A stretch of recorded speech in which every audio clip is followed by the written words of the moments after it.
Assalamualaikum warahmatullahi wabarakatuh. Adapun giliran pada malam ini itu yang tadi sebagai muadzin itu Tengku Saibur dari Kota Bagia, kemudian imam tadi Tengku Munadi dari Tapak Tuan, yang selanjutnya akan mengisi kuliah 7 menit yaitu dari Tengku Muhammad Ida. Jadi ini merupakan imam-imam muda pembinaan Tapis Muda dari Dinas Syariah Islam Kabupaten Aceh Selatan. Kepada Tengku untuk ambil tempat memberi kuliah 7 menit. Demikian. Assalamualaikum warahmatullahi wabarakatuh.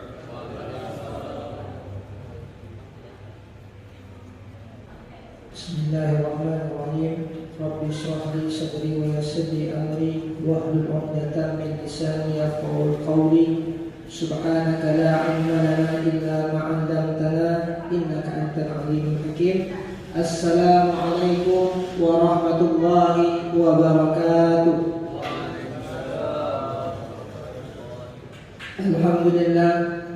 Alhamdulillahi rabbil alamin. Alhamdulillahilladzi anzala sakinatahu li qulubil mu'minin liyazdadu imanan ma'a imanihim. Allahumma shalli wa sallim ala sayyidina Muhammadin miftahi babi rahmatillah adada ma fi 'ilmillah salatan wa salaman daimaini dawami mulkillah wa ala alihi wa ashabihi ajma'in. Amma ba'du. Alhamdulillahirabbil alamin. Pada malam hari ini bertepatan dengan 1 Rabiul Awal, alhamdulillahirabbil alamin, Allah Subhanahu wa taala masih memberikan kita kesehatan, nikmat kesehatan, nikmat iman dan nikmat Islam, sehingga kita masih sempat meluangkan waktu kita untuk sholat berjamaah di Masjid Luhur Ketapang ini. Selawat beriringkan salam semoga selalu tercurahkan kepada junjungan kita Nabi besar Muhammad sallallahu alaihi wasallam. Penghormatan kami kepada seluruh BKM Badan Kemakmuran Masjid Al-Makmur Luhur Ketapang. Sebelumnya terima kasih kepada Ustaz yang telah mempercayai kami. Kami dari program Imam Hafid Dinas Syariah Islam diberi amanah setiap malam Senin bergantian untuk memberi sedikit kultum di masjid ini. Alhamdulillahirabbil alamin. Pada pertemuan sebelumnya sudah kita singgung beberapa hadis, yaitu hadis Arba'in Nawawi, hadis yang kedua pada masa itu tentang iman, Islam dan ihsan. Kita mengetahui hadis ini sepenuhnya dari Nabi Muhammad sallallahu alaihi wasallam. Karena pedoman hidup seorang muslim setelah Al-Qur'an As-Sunnah yaitu adalah hadisnya Nabi Muhammad sallallahu alaihi wasallam, kemudian diikuti ijma' dan qiyas. Al-Qur'an memberi kita pedoman hidup agar kita selamat, bahagia dunia dan di akhirat. Adapun hadis memberi kita perinci bagaimana mengamalkan Al-Quran sesuai dengan yang diamalkan oleh Nabi Muhammad sallallahu alaihi wasallam. Berita tentang Maha Besar Allah, bagaimana terperinci melaksanakan sholat, bagaimana ampunan dari Allah, kabar tentang surga, kabar tentang neraka, semuanya kita ketahui lewat hadisnya Nabi Muhammad sallallahu alaihi wasallam. Al-Quran memerintahkan kita untuk sholat, misalkan aqimus sholat wa atuz zakah. Al-Quran memerintahkan kita buat sholat, namun praktek sholat siapa yang kita contoh? Yaitu Nabi Muhammad sallallahu alaihi wasallam bersabda, "Sallu kama ra'aitumuni salli." Sholatlah sebagaimana engkau melihat aku sholat. Jadi Al-Quran dan hadis ini adalah pedoman hidup kita yang harus sama-sama kita pelajari, kita baca, kita pahami dan kita amalkan di dalam kehidupan kita. Kemarin sudah dibahas hadis Arba'in yang pertama, yang kedua. Pada kesempatan kali ini mungkin kita sedikit meloncat kepada hadis Arba'in yang ketujuh, kalau tidak salah. Di dalam hadis itu disebutkan Rasulullah sallallahu alaihi wasallam bersabda, "La yu'minu ahadukum hatta yuhibbu li akhihi kama yuhibbu li nafsihi."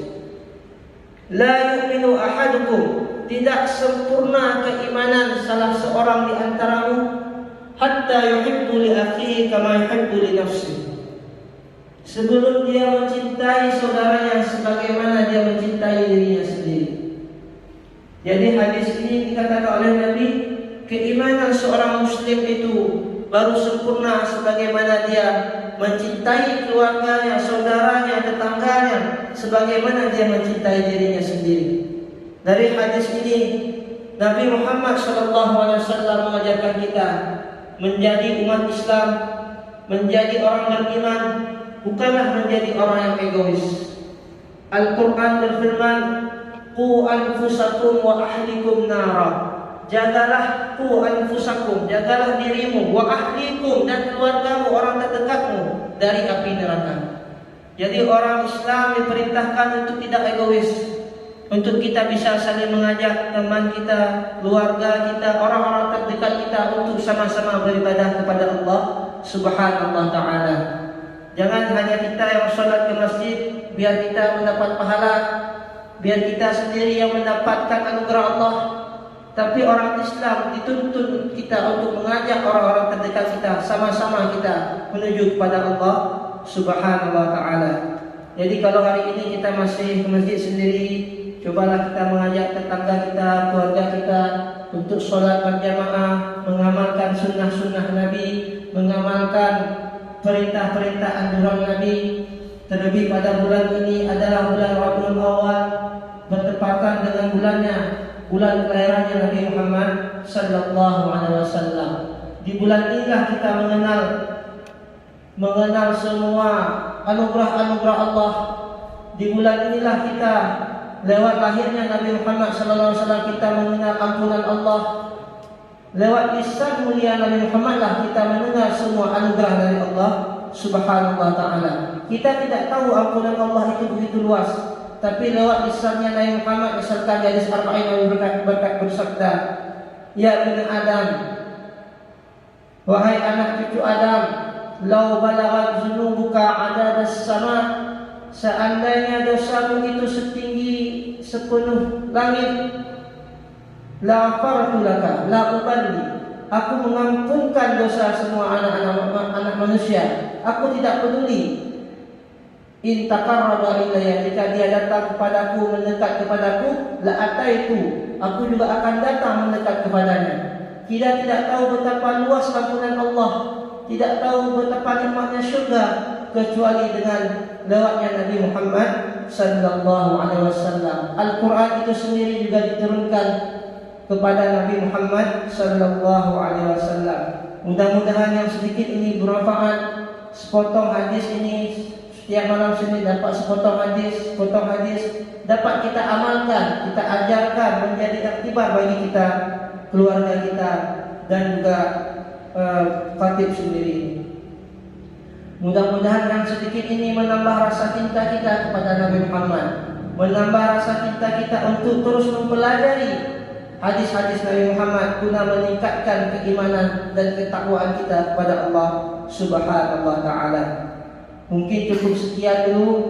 Mohon maaf, insyaallah malam Senin depan akan diganti oleh para imam-imam hafid yang lainnya. Karena malam ini saya sebagai pengganti, maklumlah yang diganti tidak lebih baik daripada yang diganti. Mungkin cukup sekian. Wallahu yahdikum ila sabili rasyad. Mohon maaf atas segala kesalahan. Assalamualaikum warahmatullahi wabarakatuh.